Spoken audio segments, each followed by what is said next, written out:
Can you guys hear me okay? I'm Pum Lefebure. I'm a co-founder and chief creative officer of Design Army in Washington, D.C. It's so good to be here in London. I love this city so much. Today we are going to talk about design for impact and action. I was born and raised in Bangkok, Thailand. Since I was very young, I have this obsession with art. You know, from drawing, painting, dancing, you name it, I was the art kid. And I told my mom that, when I grew up, Mom, I want to be an artist or a dancer, and I always knew that I'm going to do something with art. Fast forward into my high school year, I saw this ad campaign that forever changed my life. I remember being a teenage girl at the Catholic school and saw a visual of an image of a priest kissing a nun, and I was like a little bit confused, and then 3 raw hearts that say white, black, and yellow. I asked my mom, what does this mean? It's really intriguing, and she said it's an ad campaign for United Color of Benettong's. Then I become quite obsessed with magazine as a teenage girl, and this magazine obviously is mind-blowing for, at that time. It's a magazine by Thibaut Carmen and Oliverio Toscani that's created a magazine about the people all around the world. Each issue was very interesting. It talked about poverty, climate change, all the things that no one's talking about at that time in the 90s. And I thought, wow, maybe I don't want to become an artist anymore. This is like even better. You reach so many people, not just like one audience. And then I find out, that this thing called graphic design, and that's inspired me to study graphic design in college.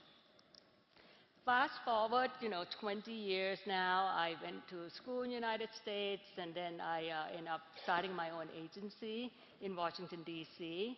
Like you guys, we are quite busy day to day with the clients, right? We work on real projects that we help shape the product for the clients and help them move business. But somehow I'm, wonder what is my true purpose is.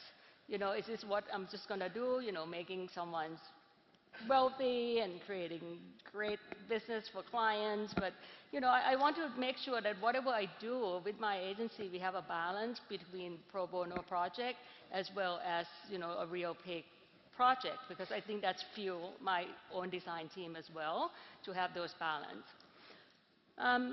The world is going through tornado right now. There's a lot of issue that's going on, from climate change to poverty to healthcare access to refugee crisis, human rights violation, gender inequality. It can get overwhelming. No wonder all of us can feel so small. I ask myself, what can I do? If I do something, will I ever make a big difference? So 10 years ago, I had made the decision to just kind of like pick one subject that I care about and do different projects throughout the years with like one thing. For me, art education is a great equalizer. I would not be standing here without a proper art education since I was young. So I thought, the art is something that I had carried with me through my life, and I want to do projects that has to do with, giving back to the younger kids in art education. In America, we have, a lot of issue when we get the budget cut, in school or elementary school. The first people who always get laid off are the art teacher or dance teacher, because it's not tested like math and science, so it's viewed that this art thing is not quite important. Imagine school that has no instrument, no material or paper or paint for kids to paint, no school performance after school at all. That it can get quite sad. And those students that get affected the most usually are the school that locate in the low-income area of the urban city, and and then it's just really sad. So we did some research of the stat, like how art education can help kids to be very successful in school. 74% of low-income 8th grader who participate in art program from kindergarten all the way to elementary school has a higher score in science and reading, and they are more than 2 times likely to graduate from college. But of course, like I have mentioned to you before, the first thing that when it's come to the budget cut, the first thing the government cut is the art, for school, and then for any cultural institution, if you're in the big city, that would be the first to get cut. So I want to kind of walk you guys through and show my older work too of how I committed to one thing throughout my career, and that one thing that's also helped build, design Army body of work. And I'm going to talk to you guys about the journey of dance and ballet client today. Washington Ballet was one of my first clients. One year they lost about 1/8 operating budget due to the budget cut, and the first thing they cut is the art. So I found out that Washington Ballet can no longer give scholarship program to young children. And taking ballet class is really expensive. You have to buy tutu, you have to buy shoes. Those are not, not cheap. And when the kids cannot afford to take dance class or have no scholarship, then it's become an issue because it's only left the wealthy kids to be able to take dance class. So we thought, okay, we have some option. There's huge budget cut. Washington Ballet can no longer give scholarship. What do we do? So option A, do nothing. Eventually, the government will come back and give the money next year. Or option B, write a check, giving a donation, couple $1,000, I do my part. Or option C, can be creating a project that is bigger than the $2,000 check that I can write. Can we get all the people in Washington, D.C. in art and creative community to come together to create a book that we want to create a coffee table book to celebrate the city of Washington, D.C. and the art. So this is like really simple hand sketch. We pitched the idea to the client, didn't even know if we can do it or not, because it's kind of big project to have a 80 pages book with almost 55 original photography. But then the client liked the idea, so they were, letting us working with the ballet dancer as well as working with their costume. We enlist fashion photographer to join us to create this book. His name is Kate Martin. And then, get the producer to pull permits all around Washington, D.C. It's a very difficult city to shoot because, due to security everywhere in D.C., you can't get a drone up. It's just really tight security in D.C., so it's not a small project. And then we also get paper donated, printing donated, and all this shoot. We did 4 weekends in a row because we couldn't take our job, can't shoot during the week. Everyone's doing this pro bono. And, we just with the desire to change the image of Washington, D.C. This is, when you think of D.C., this is what you're thinking of. U.S. Capitol, White House, politics, Smithsonian, that's the first thing that comes to your mind. But we want to change that. We want to tell the world that this is a really culturally rich city. It's capital United States.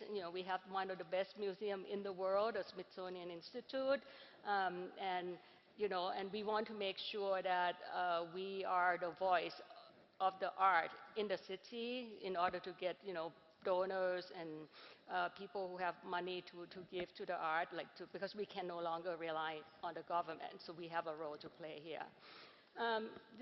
We are shooting these images all around D.C. Some are very iconic location like Pennsylvania Avenue. Some are just, this place where they go dump all the bicycle. It's called Wonder Bread Factory. But when we think of it, it looks the gear feel like a gear inside the watch, and we thought that would be good to talk about Subteam, who's artistic director, his time at the Washington Ballet.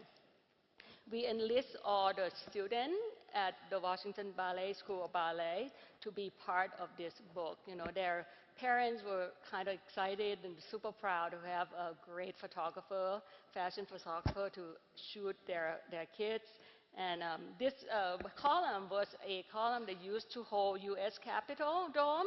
And when they have a huge renovation, these columns were put in National Arboretum, and no one ever know about it. And we thought, you know, that's such a good location for people to know and visit and take a walk at this park that no one knows about.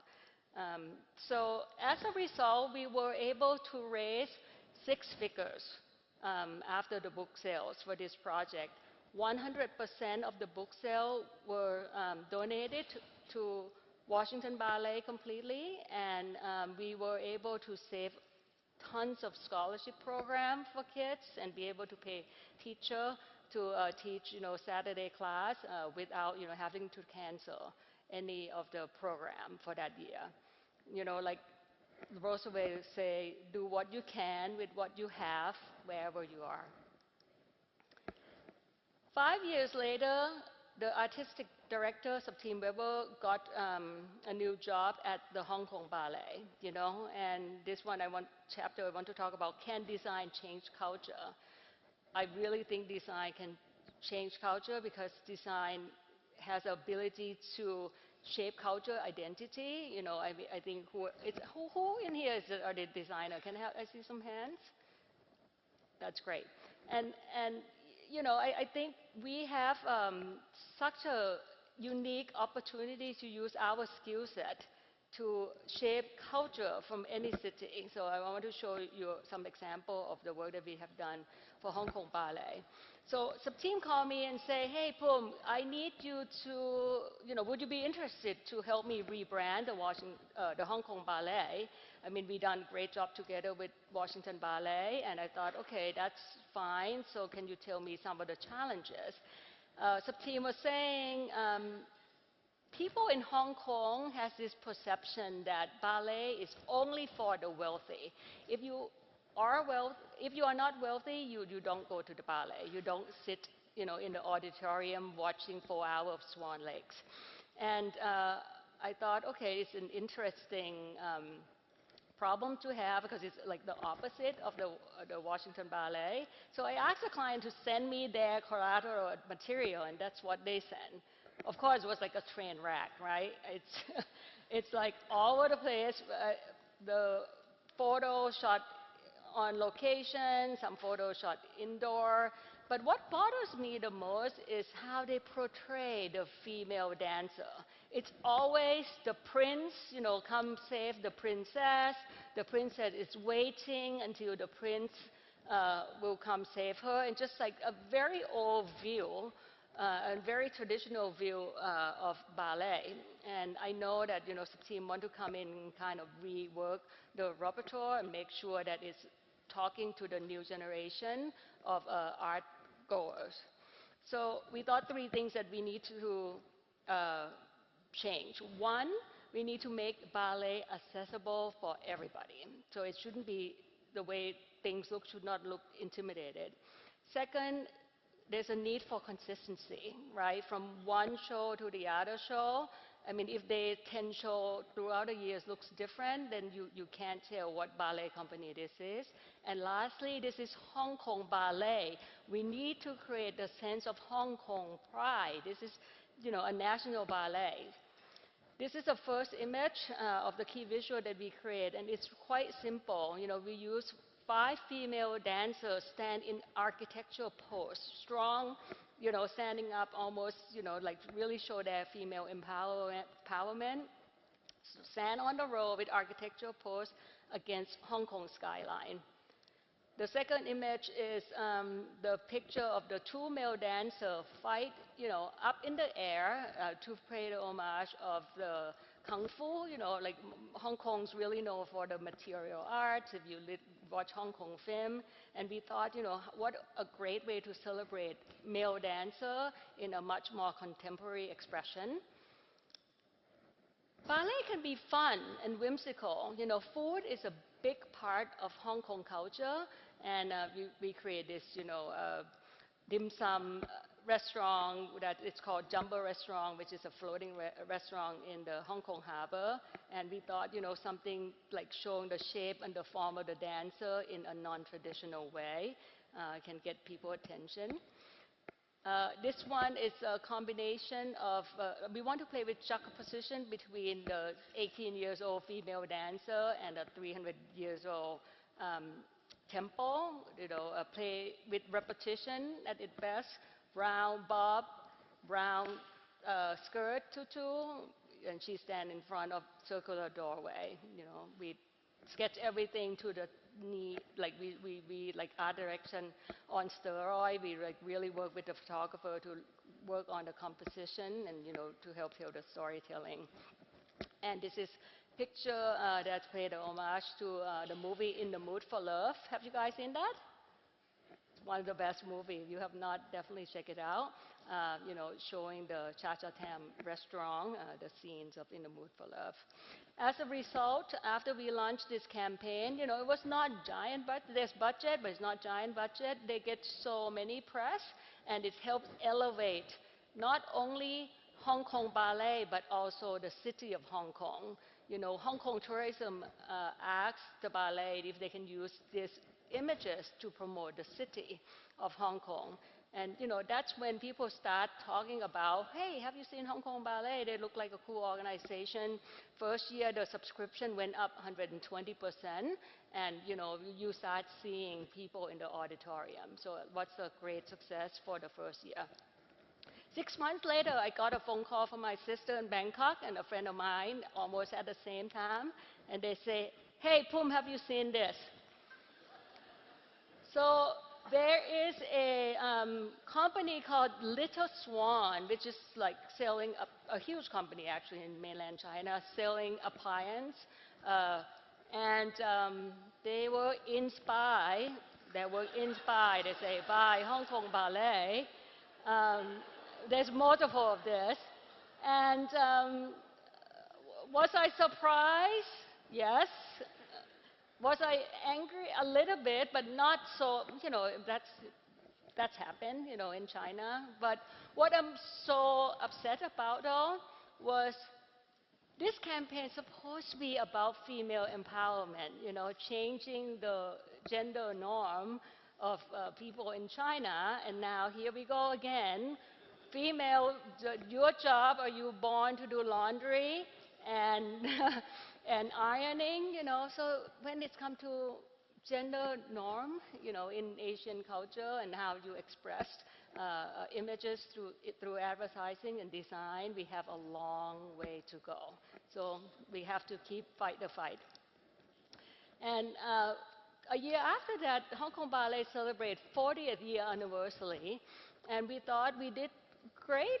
First campaign, we did really nice still images for outdoor advertising, but we want people to feel the ballet.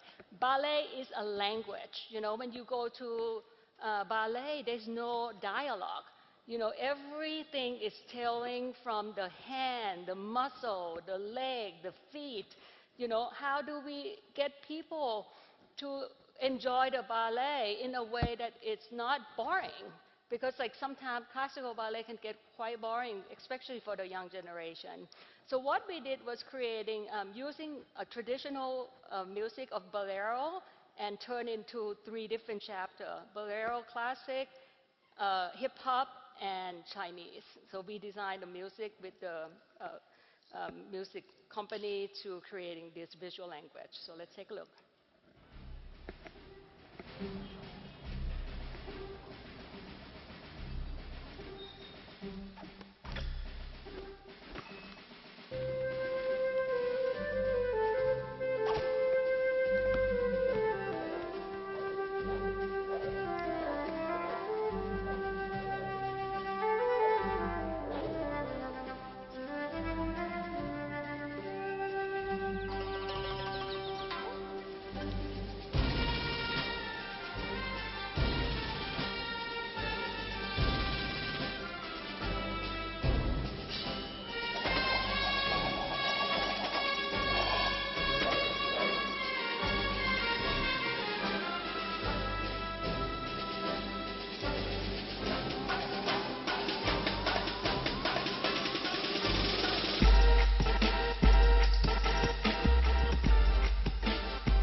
And, as a result, we were able to elevate the brand for Hong Kong Ballet. When we were started, ballet got probably number 15 in government funding, and after 2 seasons of the rebrand, we are now number 2.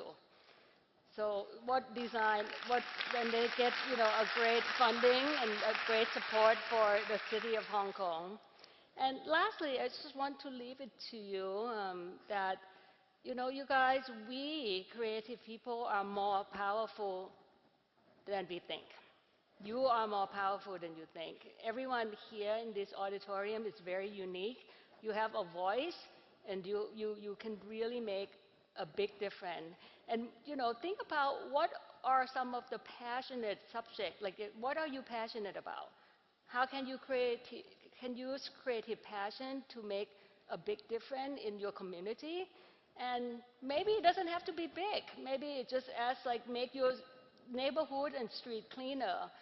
Raise money for one of your daughter's friends to help her go to summer camp.